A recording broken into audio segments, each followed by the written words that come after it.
अगर आपने कमोडिटी में ट्रेड किया है या फिर नया ट्रेड करना चाहते हैं, जानना चाहते हैं कि आपके लिए कहां पर कमाई के मौके हैं, तो आप सवाल पूछिए। नंबर आप नोट कर लें 02223001634। इसके अलावा आप 02223001635 पर भी अपना सवाल पूछ सकते हैं।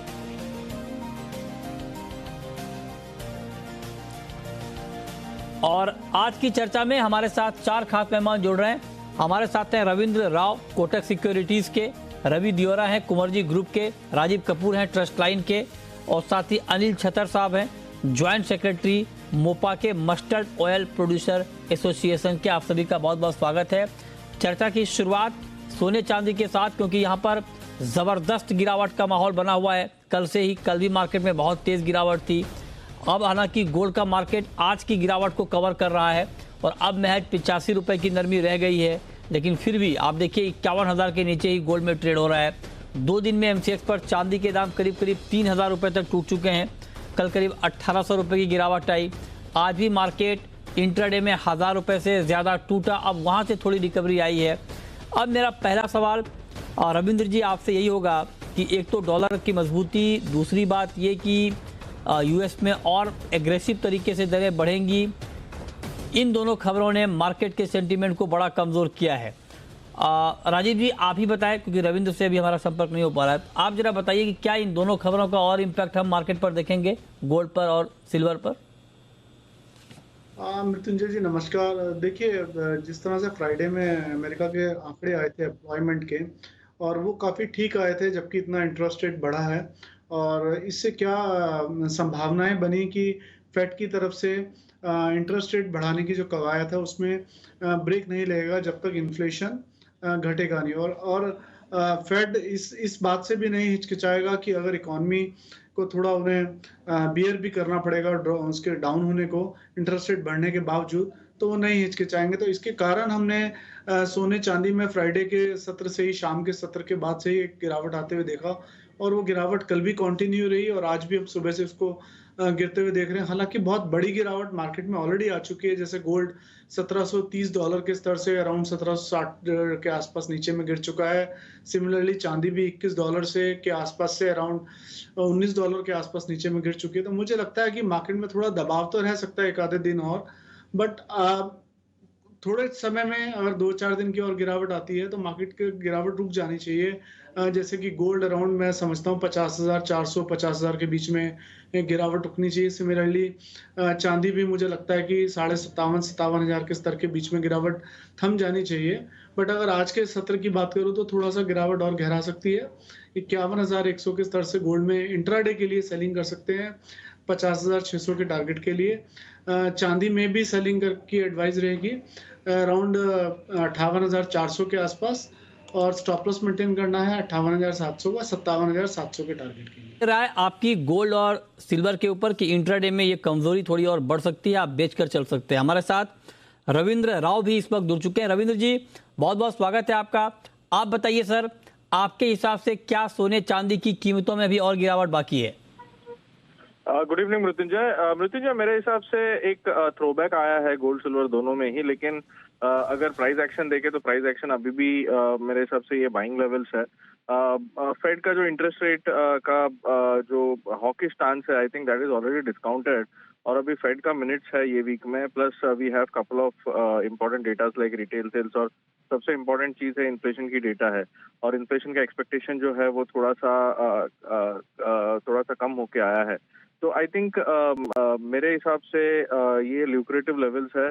इंटरनेशनली गोल्ड में जब तक जो रिसेंट लो लगाया था 1622 का, जब तक उसके नीचे नहीं जाता तब तक मेरे हिसाब से इसमें कोई बड़ी मंदी अभी एज ऑफ नाउ नहीं लग रही है। मुझे लगता है कि सिल्वर में भी काफी अच्छा लेवल है 58,000 के करीब। आई थिंक ये फिर से एक बार रिबाउंड हो सकता है टुवर्ड्स 60,000 61,000 के आसपास, और इवन गोल्ड में मुझे लगता है कि 51,200 से 51,400 के लेवल्स पॉसिबल है। आज भी अगर देखें तो आज का भी मूव जो है वो लोअर लेवल से अच्छी खासी बाइंग फिर से आ रही है। हमने आज का सेशन भी देखा 50,710 से अभी 50,960 के आसपास ट्रेड कर रहा है gold. So that clearly indicates कि लोअर लेवल पे बाइंग रीएमर्ज हो रही है। तो मेरे हिसाब से अच्छा लेवल्स है। एफओएमसी मिनट्स जो है उसके बाद मुझे लगता है कि गोल्ड सिल्वर दोनों में फिर से एक बार तेजी लौटनी चाहिए एंड तभी बाई करने का मौका नहीं मिलेगा। तो आई थिंक अभी करेक्टिव मूव आया है तो मेरे हिसाब से बाई करके चलना चाहिए। ओके, तो मतलब आप कह रहे हैं कि इस भाव पर बाइंग करें? बिल्कुल मृत्युंजय। टारगेट? मुझे लगता है कि गोल्ड में 51,200 से 51,400 तक का आ सकता है। और सिल्वर में? सिल्वर में अराउंड 60,000 तक फिर से हम एक बार देख सकते हैं। आप कह रहे हैं कि बाई करें, राजीव जी कह रहे हैं कि सेल करें, बड़ा कंफ्यूजन हो गया। रवि जी आप किधर जाएंगे? पहले तो आपको अवार्ड के लिए शुभकामनाएं, कॉन्ग्रेचुलेशन। और आपके हाइट ऑफ अचीवमेंट इतने हैं कि जब भी आपसे शो होता है तब आपको कुछ ना कुछ अवार्ड याद, बहुत शुक्रिया रवि जी। अचीवमेंट शेयर करने का मौका मिलता है। कॉन्ग्रेचुलेशन और आगे ऐसे ही अचीवमेंट आपको मिलते रहे। ऐसे बहुत बहुत शुक्रिया सर, बहुत बहुत शुक्रिया। और आपने जो गोल्ड सिल्वर की बात की, मैं रविंद्र जी से सहमत हूँ। शायद लग रहा है मुझे गोल्ड में काफी अहम सपोर्ट के करीब इंटरनेशनल मार्केट में ट्रेड हो रहा है। डोमेस्टिक मार्केट में भी देखे तो 50,500 के करीब काफी अहम सपोर्ट है। मुझे लग रहा है कि वो एक डीप लेवल मिल सकता है, तो खरीद का एक अच्छा लेवल बनेगा। क्योंकि ज्यादातर देखे तो डॉलर इंडेक्स पे आप हाई लेवल से कूल ऑफ हुआ है, बॉन्ड यील्ड भी थोड़ा कूल ऑफ हुआ है, तो शायद इंट्राडे में ये शॉर्ट कवरिंग आगे बढ़े। हालांकि सिल्वर में मेरा ये मानना है कि सेल ऑन राइज का स्ट्रेटेजी ठीक रहेगा, क्योंकि वहां पे बेस मेटल का जो प्रभाव है नेगेटिव साइड, और जो भी इकोनॉमी और डिमांड को लेकर जो कंसर्न्स मेटल्स में खड़े हुए हैं, तो मुझे लग रहा है वहां पे सेलिंग का साइड जो है वो बरकरार रह सकता है। लेवल स्पेसिफिक सिल्वर में मेरा मानना है कि आपको एक ट्रेड लेना है तो आई थिंक ये लेवल ठीक रहेगा। 58,800 से लेके 58,700 एक सेलिंग का अपॉर्चुनिटी के दौर पे देखना चाहिए। 59,500 के स्टॉप लॉस के साथ शॉर्ट टर्म में 57,400 तक के लेवल के साथ आप सिल्वर में सेल ऑन राइज रह सकते हैं। गोल्ड में अगर 50,500 के करीब मिलता है तो इवनिंग सेशन में आपको खरीद करनी है। 50,000 का पोजिशनल बेस पे स्टॉप लॉस रखे, ये शॉर्ट कवरिंग 51,300 तक आगे बढ़ सकता है। ठीक है, तो ये राय, मतलब आप भी कह रहे हैं कि यहाँ पर थोड़ा बाइंग का मौका है। चलिए आगे बढ़ते हैं, क्रूड पर आते हैं। कच्चे तेल में आज तेज गिरावट है और इनफैक्ट MCX पर तो 4% के आसपास तक की गिरावट आ चुकी है कच्चे तेल में। अभी भी आप मार्केट देखिए, करीब करीब 3% के आसपास की नरमी के साथ ट्रेड कर रहा है। 7,400 के नीचे है भाव। रविंद्र जी क्या लगता है कच्चे तेल में आपको अभी?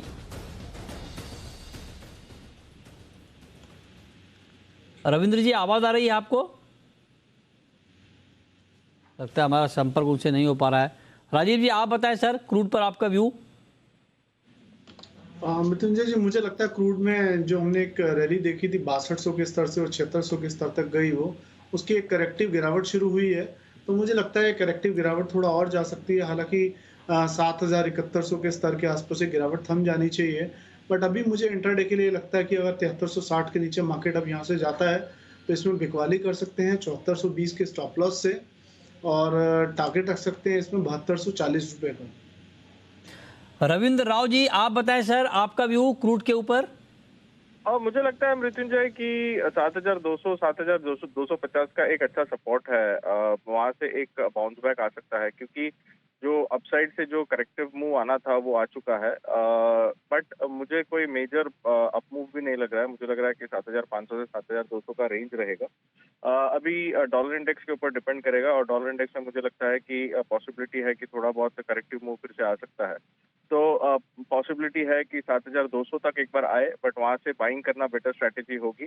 हाँ, अगर 7,450 या 500 मिलता है तो वहां पे शॉर्ट कर सकते हैं। तो अभी ये मिड रेंज में है, तो मैं दोनों साइड का व्यू देना चाहूंगा। अगर ऊपर में 7,500 तक आता है तो एक बार शॉर्ट करके चल सकता है, या फिर अगर उससे पहले 7,200 आता है तो आई थिंक एक बार बाइंग किया जा सकता है। 300-400 रुपए के रेंज में क्रूड ट्रेड करेगा। ओके ठीक है, तो ये राय आपकी हो गई कच्चे तेल के ऊपर। बहुत शुक्रिया आपका जुड़ने के लिए, क्रूड पर अपना व्यू देने के लिए।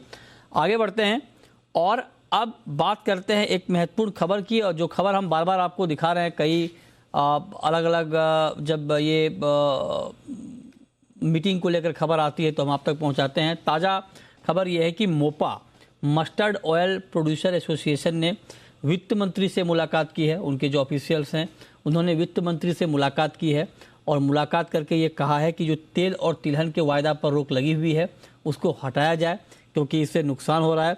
और स्टॉक लिमिट भी हटाने की मांग मोपा की तरफ से की गई है जो ऑयल सीड पर लगी हुई है। और ये कहा गया है कि अभी हेजिंग का मौका नहीं होने से बड़ा नुकसान हो रहा है, वायदा नहीं होने से हेजिंग का मौका नहीं मिल पा रहा है, लिहाजा जो बड़े प्लेयर हैं उनको नुकसान हो रहा है और अब वक्त आ गया है कि वायदा से रोक हटा ली जाए। इस मीटिंग में शामिल थे मोपा के ज्वाइंट सेक्रेटरी अनिल छतर साहब, जयपुर से इस वक्त हमारे साथ जुड़ रहे हैं। अनिल जी, बहुत बहुत स्वागत है आपका। नमस्कार सर। पहला सवाल तो ये कि जो मीटिंग हुई आप लोगों की, क्या बात हुई और क्या भरोसा आप लोगों को वित्त मंत्री की तरफ से मिला है? सर, हमने उनसे निवेदन किया कि फ्यूचर ट्रेडिंग से तेजी मंदी नहीं होती है। अच्छा। हम लोग 250 लाख टन तेल खपत है, 140 लाख टन इंपोर्ट करते हैं। तो हम लोग तो इंडिया तो प्राइस टेकर मेकर नहीं है और इंटरनेशनल मार्केट की तेजी मंदी से ही यहाँ तेजी मंदी अपने को देखने को मिलती है। तो हमने बताया जब भी फ्यूचर ट्रेडिंग पहले भी आपने बंद की, कुछ कमोडिटी में समय रहते उसको चालू की। आज जब सामने अपने 125 लाख टन सोयाबीन खड़ा है, 80 लाख टन मूंगफली खड़ी है, सरसों की बिजाई होने के लिए तैयारी है, तो एक हेजिंग का प्लेटफॉर्म नहीं मिलेगा, किसान को उसकी उपज का दाम नहीं मिलेगा। एक तरफ हम देश को तेल में आत्मनिर्भर करने की बात कर रहे हैं, एडिबल ऑयल में, दूसरी तरफ किसान को प्राइस कम मिलेगा। बाजार में स्टॉक लिमिट लगने की वजह से कोई आदमी स्टॉक, अभी जो आपने पिछले 8 दिन में 4-5-7% की तेजी मंदी जो देखने को मिली, उसका मेन रीजन कारण ही स्टॉक लिमिट है। स्टॉक लिमिट की वजह से लोग माल ही नहीं ले पाए और सामने फेस्टिवल की डिमांड आ गई। तो हमने उनसे रिक्वेस्ट की कि अब समय आ गया, मार्केट 30 से 40% इंडिया में घट गए, विदेशों में घट गए, बाजार में डिमांड सप्लाई बराबर है, अब आप फ्यूचर ट्रेडिंग को भी चालू करें और स्टॉक लिमिट को भी हटाएं। तो इस पर उन्होंने यही बोला कि हम इस पे मीटिंग चर्चा हमारी चल रही है, इस पे जो भी होगा आपको बता देंगे। अच्छा, ठीक है। तो अब आप एक बार बताएं कि आपने कहा कि मीटिंग चल रही है, जो भी बात होगी आगे बता दी जाएगी, लेकिन एक बात आप ये बताएं कि इस वक्त मस्टर्ड को लेकर के क्या सिचुएशन है डिमांड सप्लाई का? मस्टर्ड सर इस समय गई साल 8,000 रुपया थी लास्ट ईयर। हाँ। अभी भाव चल रहा है 6,500 रुपए का। अच्छा। जो कि अभी 2-3 दिन 4 दिन पहले ये 6,200 रुपए था। कुछ बारिश वगैरह आने की वजह से 200-300 रुपए इसमें टेम्परेरी बढ़े हैं, जो आज आपसे बात होते होते वापस इसको घटना भी चालू हो गया है। तो अगर मस्टर्ड में भी अब लेवल आ गया 125 रुपए किलो तेल का, सोया का भी लेवल आ गया, पाम का भी तेल लेवल आ गया, तो मस्टर्ड में अभी फिलहाल आगे तेजी देखने को आपको नहीं मिलेगी। इधर सोइंग चालू हो रही है, उधर किसान के पास जो स्टॉक पड़ा है वो अराइवल सामने आ जाएगा। 30 लाख टन का स्टॉक अभी पड़ा है और महीने 4 पड़े अपने पास सिर्फ, तो सरसों में भी कोई तेजी का माहौल नहीं बनता था। लोगों की ये दलील है कि वायदा इसलिए नहीं शुरू होना चाहिए क्योंकि इससे सट्टेबाजी होती है, प्राइस में अनावश्यक उतार चढ़ाव होता है और अल्टीमेटली नुकसान होता है। इस तर्क पर आप क्या कहेंगे? सर, वर्ल्ड में 6 बड़ी कंट्रीज है जो कि ऑयल का प्रोडक्शन करता है, उसमें 6 नंबर पे अपन भी है। वह 5 कंट्री में वायदा चालू है सर, और अपने यहाँ चालू नहीं है। और जब से वायदा चालू हुआ है तब का अगर आप रिकॉर्ड चाहिए तो रिकॉर्ड में आपको भेजता हूँ। तब से क्रॉप का साइज बढ़ने लगा है, व्यापार बढ़ने लगा है, उद्योग बढ़ने लगे, रोजगार चालू होने लगा है। और जब से वायदा बंद हुआ है तब की स्थिति आप सर्वे करा लीजिए, मंडियों की हालत क्या है, उद्योग की हालत क्या है। 60% ऑयल इंडस्ट्री बंद पड़ी है, डेली आप पेपर में ही पढ़ते हैं और आपसे तो कोई चीज छुपी भी है नहीं। डिस्पैरिटी की वजह से 60% पड़ी है, माल बाजार में माल किसान के पास पड़ा है और मिलें बंद पड़ी है, कोई सेतु ही नहीं है। एनसीडीएक्स कमोडिटी बाजार तो किसान, उद्योग और उपभोक्ता का एक सेतु का काम करता है, इसमें तेजी मंदी नहीं हो सकती है। तेजी मंदी करने के लिए तो इंटरनेशनल मार्केट पड़ा है। ओके, ठीक है। बहुत शुक्रिया अनिल जी आपका हमारे साथ जुड़ने के लिए, इस खबर पर बात करने के लिए। चलिए आगे बढ़ते हैं और अब हम बात करते हैं कुछ और कमोडिटी की। रवि जी, मेटल मार्केट में आज आपको सबसे अच्छा काउंटर कौन सा दिख रहा है ट्रेडिंग के लिहाज से? ट्रेडिंग के लिहाज से मुझे लग रहा है कि आज थोड़ा रेजिस्टिव ट्रेड रहेगा, क्योंकि सेकंड हाफ में शायद थोड़ा यूएस ओपन होने के बाद थोड़ा मोमेंटम नेगेटिव साइड रह सकता है। कॉपर में ये लेवल पे सेल करके चले, 660 का स्टॉप लॉस लगाए। डाउन साइड मेरा मानना है 640 तक के लेवल दिखने चाहिए। और जिंक में भी मुझे लग रहा है कि सप्लाई की सिचुएशन ठीक हो रहे हैं, वहां भी 266 के टारगेट के लिए सेल करना है, 275-80 का स्टॉप लॉस के साथ। तो मुझे लग रहा है कि अगर आज मेटल में ट्रेड लेना है तो कॉपर एंड जिंक में ये जो भी उछाल आया है उसका यूज करके यहाँ पे सेलिंग पोजीशन ली जा सकती है। ओके, तो ये राय आपकी हो गई मेटल में। चलिए अब हम शुरू करते हैं सवाल और जवाब। पहला सवाल है पराज का, पूछिए पराज। हेलो पराज, टीवी का वॉल्यूम कम करें फिर सवाल पूछे। पराग, हाँ हेलो, पूछिए पराग, मैं सुन रहा हूँ आपको, लेकिन आप टीवी का वॉल्यूम कम कर दें फिर सवाल पूछें please. Good evening sir. Good evening, पूछिए सर। मुझे सिल्वर पर पूछ रहा था राजीव कपूर सर से। मैंने सिल्वर 60,965 से बाय की है। 60,965 पे? हाँ। ओहो, दाम तो नीचे आ गए। राजीव जी, क्या रुकना चाहिए अभी या निकल जाना चाहिए? मृत्युंजय जी, अगर ये पोजीशन को मध्यम अवधि के लिए होल्ड कर सकते हैं, मतलब आज से 1-2 महीने के लिए होल्ड कर सकते हैं, तो मैंने एडवाइस करूंगा 57,000 के नीचे क्लोजिंग का एक स्टॉप लॉस मेंटेन करें और ऊपर में मार्केट फिर से रिकवर कर सकता है। ये एक करेक्टिव गिरावट भी हो सकती है क्योंकि चांदी ने 2 या 3 दिन में ही 5 से 6,000 पॉइंट की तेजी दिखाई थी, तो वहां से एक अभी करेक्शन दिखा रहा है। और जिस तरह से फेड के अभी मिनट्स भी आने हैं, 1-2 दिन में कमेंट्स भी आने हैं, तो उसके बाद मुझे लगता है मार्केट में एक ठहराव आना चाहिए और फिर से एक रिकवरी आनी चाहिए। ठीक है, तो 57,000 के नीचे का स्टॉप लॉस मेंटेन करें। ओके। नेक्स्ट कॉलर अमन है हमारे साथ जुड़ रहे हैं, पूछिए अमन। हाँ सर, मैंने जिंक बाय किया हुआ है 288 के प्राइस पे, अभी होल्ड करना है सर, उसको आने वाले टाइम में ऊपर जा सकता है। 288 पे जिंक आपने बाई किया, अभी भी जिंक पर रवि जी ने अपनी राय दी भी है। रवि जी बताइए, काफ़ी ऊपर के लेवल पे बाइंग है इनकी, भाव काफ़ी नीचे आ गया है, क्या सुझाव इनके लिए? मेरे हिसाब से थोड़ा उछल पे एग्जिट होना ठीक रहेगा, पर्टिकुलर जो फंडामेंटल प्लेस एंड जो भी सेंट्रल बैंकर्स का रवैया है कि वो इकोनॉमी को ग्रोथ की पटरी से थोड़ा नीचे करना चाहते हैं ताकि इन्फ्लेशन कम हो, तो ऐसी पॉलिसीज जब हार्ड होती है तब मेटल्स के में इतना रेशनल फंडामेंटली बनता नहीं। तो मुझे लग रहा है अगर 275 276 के करीब मिले तो एक बार एग्जिट कर ले पोजीशन से। मुझे लग रहा है कि डाउन साइड आपको फिर से 260 265 तक फिर से बाय करने को मिलेगा, तो इतने 15-20 रुपए का रिस्क नहीं लेना चाहिए। अभी एग्जिट करके 260 पे फिर से एंट्री करिएगा, 255 एक पोजिशनल स्टॉप लॉस रख के आप लोअर लेवल पे फिर से एंट्री करने का चांस मिलेगा, तो मुझे लग रहा है थोड़ा लॉस बुक करना ठीक रहेगा। ठीक है, नेक्स्ट कॉलर इंद्रजीत हैं, पूछिए इंद्रजीत जी। हाँ सर, आपको अवार्ड मिलने के लिए खूब धन्यवाद। और मेरा सिल्वर पर सवाल है, मैंने 61,920 में सिल्वर बेचा है, अच्छा, तो अब मैं ले लूं या फिर राह देखूं? 61,920 में आपने सिल्वर बेचा है? हाँ बेचा है, अभी 2 दिन पहले। अरे तो आपको बधाई हो, आप देखिए मार्केट नीचे आ गया, अच्छा है। तो राजीव जी क्या करें, निकल जाएं मार्केट में अभी या फिर बने रहें? जय जी, ये थोड़ा बने रह सकते हैं और 59,000 के ऊपर का एक ट्रेलिंग स्टॉप लॉस रख लें और नीचे में करीबन 57,700-800 के आसपास से अपना प्रॉफिट जरूर लॉक कर लें। ओके, ठीक है। नेक्स्ट कॉलर संदीप हैं औरंगाबाद से, पूछिए संदीप जी। सर, मैंने सुबह 7,500 का पुट लिया है, लेवल है मेरा 2010 पे। किस में आपने लिया है? 7,500 का पुट लिया है, क्रूड में? क्रूड में। ओके, ठीक है, ठीक है, 7,500 का पुट आपने लिया है। रवि जी कैसा ट्रेड है इनका, क्या किया जाए? जरूर से ट्रेड अच्छा है, बट आई थिंक जिस हिसाब से थोड़ा शॉर्ट कवरिंग आया, मुझे लग रहा है अभी रुके थोड़ा। 7,450 का लेवल अच्छा रेजिस्टेंस बना हुआ है, तो आप ये लेवल ध्यान में रखें एज ए स्टॉप लॉस। आपका लेवल से थोड़ा बहुत ट्रेड एडवर्स हुआ है, पर फिर भी मुझे लग रहा है कि आपका पोजीशन सही है। अगर ये प्राइसेस नीचे, ठीक है, ओके, तो आप करें कि ठीक ट्रेड है, आप इसमें रुक सकते हैं अभी। और इस वक्त कच्चा तेल करीब करीब 3.25% की गिरावट के साथ 7,390 के स्तर पर काम कर रहा है। अगला सवाल है रोहित का, पूछिए रोहित जी। सर, एक ना मेरे को नेचुरल गैस के बारे में पूछना था। मैंने ना ये इसकी बाय कर रखी है 650 की कॉल। किस भाव पर? सर मैंने तो ये दे रखी थी 40 के आसपास। अच्छा, 600 की कॉल 40 के आसपास, ओके। तो इसका सर ओवरऑल बता दो कि सर क्या स्टॉप लॉस रहेगा? बताइए राजीव जी। नेचुरल गैस का ही बता देना सर। बताइए राजीव जी। मृत्युंजय जी, नेचुरल गैस की जो इनकी कॉल है उसका आई थिंक दाम अब 12-12.5 रुपए ही रह गया है, काफी गिर चुका है ऑलरेडी, 40 पे इन्होंने खरीदा हुआ है, तो आई थिंक इस पे स्टॉप लॉस लगा के तो इनको कुछ खास बेनिफिट नहीं रहने वाला है।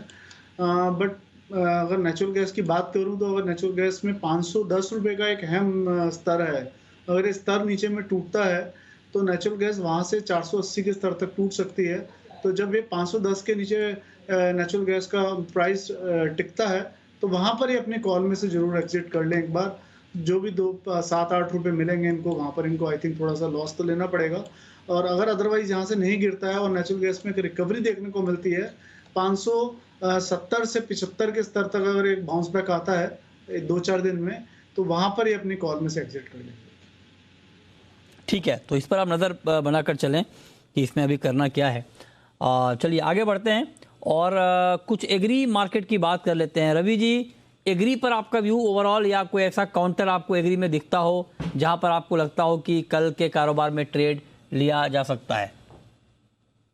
एग्री मार्केट में डेफिनेटली स्पाइसेस काफी स्पाइसी हो चुके हैं, अभी भी मुझे लग रहा है कि थोड़ा बहुत और स्पाइसनेस वहां पे बचे है, तो टर्मरिक में बाय करें 7280 के करीब, 7400 का टारगेट रहेगा, 7220 के स्टॉप लॉस के साथ ये ट्रेड लेना है। पर्टिकुलर वहां पे देखें तो एक पूरा जो एक्सपोर्ट सिनारियो बना है, बीच में थोड़े कंसर्न्स थे स्पाइसेस एक्सपोर्ट को लेकर, धीरे धीरे वहां पे रिकवरी हो रही है। सेकंड, रूपी भी हमारा कमजोर है तो एक्सपोर्टर्स भी काफी लेवल में आएंगे। सेकंड, मेरा नेचुरल कैस्टर में थोड़ा नेगेटिव रुख है, लग रहा है कि जिस हिसाब से थोड़ा इंडस्ट्रियल एक्टिविटी स्लो डाउन होने की फियर है, तो ये एक इंडस्ट्रियल एग्रीकल्चर कमोडिटी है, वहां पे थोड़ा बिक वाली का जोर और बढ़ सकता है। 7060 के टारगेट के लिए 7140 के करीब सेल करना है, 7200 के स्टॉप लॉस के साथ, तो कैस्टर में बेच के वही टर्मरिक में खरीद करके ट्रेड लेना चाहिए। हमारे साथ नेक्स्ट कॉलर, पूछिए अर्जुन।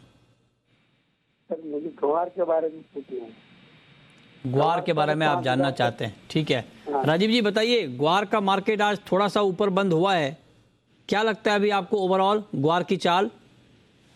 मृत्युंजय जी, जो पीछे हमने आज से करीबन अराउंड महीना पहले एक बॉटम देखे थे अराउंड 4550 के आसपास के, मुझे लगता है ग्वार सीड उसको नीचे में तो ब्रेक नहीं करना चाहिए और धीरे धीरे कंसोलिडेट करके एक रिकवरी बननी चाहिए। मुझे लगता है कि अब बॉटम्स ऑलरेडी बन चुके हैं और जो भी गिरावट आती है उसमें खरीद के कर सकते हैं ग्वार में ट्रेड, और 4500 से नीचे क्लोजिंग का एक स्टॉप लॉस मेंटेन करना चाहिए और थोड़ा टाइम लगेगा ग्वार को बढ़ने में। अभी ऐसा लगता है कि मार्केट जो है आने वाले 8-10 दिन तो अराउंड 4600 और 4800 के दायरे में रहना चाहिए और फिर धीरे धीरे इसमें मार्केट में जो है बाय साइड की तरफ पिकअप बनना चाहिए। ट्रेड नहीं हो पाएगा सर, लेकिन जो आपने राय दी है इसमें कोई ट्रेड समझ में आया नहीं। 4807 की क्लोजिंग है ना, 4807 की क्लोजिंग है। आप साफ साफ ये बताइए कि कल जब मार्केट ओपन होगा, मान लीजिए 4800 के ऊपर ही मार्केट ओपन होता है, 4800 या 4900 के रेंज को हम अगर रख लें, क्या 4800 और 4900 के बीच का रेंज बाइंग का रेंज है, या आप जो कह रहे हैं कि 45-4600 के नीचे आपको नहीं दिखता है, तो इसका मतलब ये है कि 45-4600 तक आपको दिखता है, तो क्या 4800 के आसपास बेच दें? ये बताइए साफ साफ। मृत्युंजय जी, बेच के नहीं चलना है क्योंकि ऑलरेडी बहुत बड़ी गिरावट तो अरेस्ट हो चुकी है इसमें। अगर यहाँ से 100 से 150 रुपए की गिरावट आती है तो वहां पर खरीदने का ही ट्रेड इनिशिएट करना चाहिए 4500 के नीचे के स्टॉप लॉस के साथ, और ऊपर में 4850 4900 तक अभी स्तर देखे और फिर 5000 का स्तर जब ऊपर में ब्रेक होता है तब फर्दर रैली इसमें देखने को मिलेगी 5150-5200 तक की, और धीरे धीरे मार्केट पिकअप करेगा। हम इसमें एक तरफा मतलब खड़ी तेजी मुझे लगता है अभी नहीं आएगी। ठीक है, बहुत शुक्रिया आपका, और अभी जी आपका भी शुक्रिया जुड़ने के लिए।